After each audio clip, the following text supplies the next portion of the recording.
Hey everybody, today we're going to change my tile without actually doing any renovation. We are going to paint the tile. The first picture is where we started, and then about a year ago I had an inspiration to paint the tile and do this really cool design. It kind of got old and I found some more inspiration on Pinterest, so I decided to go at it again. You don't know who I am Kristen, the Creative Peacock. I love doing all things DIY and just getting creative. I grabbed the white and black paint again, and I decided that I'm going to take all the design that is done in the black, those lines, and actually make them like a black and white checkered look. There's a little surprise at the end that I'm going to add to make it look even better, but I'm going to show you the process that I did. I taped off where all the lines were so I could paint those black and have nice lines. I'll be honest, I actually hate taping anything because I don't feel like it ever comes out clean for me. Find the frog tape. I've tried a couple different types of tape, so you'll see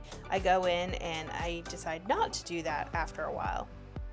It's so important when you paint tile to seal it. When I pulled up the tape on this part, I must not have gotten enough varnish on it, because when I pulled this tape up, it pulled up the paint that I did a year ago. Fine, it didn't chip, it didn't scratch or anything. When I pulled the tape off the other parts, it did not lift that paint. It's just that part that I probably didn't get enough on. Now I'm gonna go in and make this look even better. Detailing, making sure the lines were perfect, and just fixing little things here and there. Really wanted it to look like real tiles, so I went in and I did my marbling effect on this. If you're interested to see how I do this technique, I actually made another video with detail. I'll put the link below.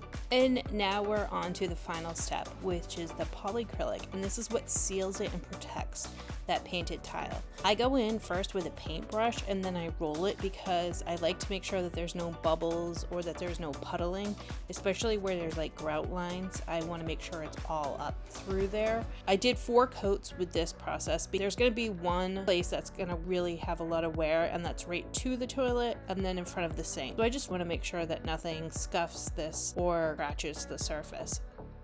So this is what it ended up coming out like. Don't forget to like and subscribe, and thanks for following along. See you in the next video.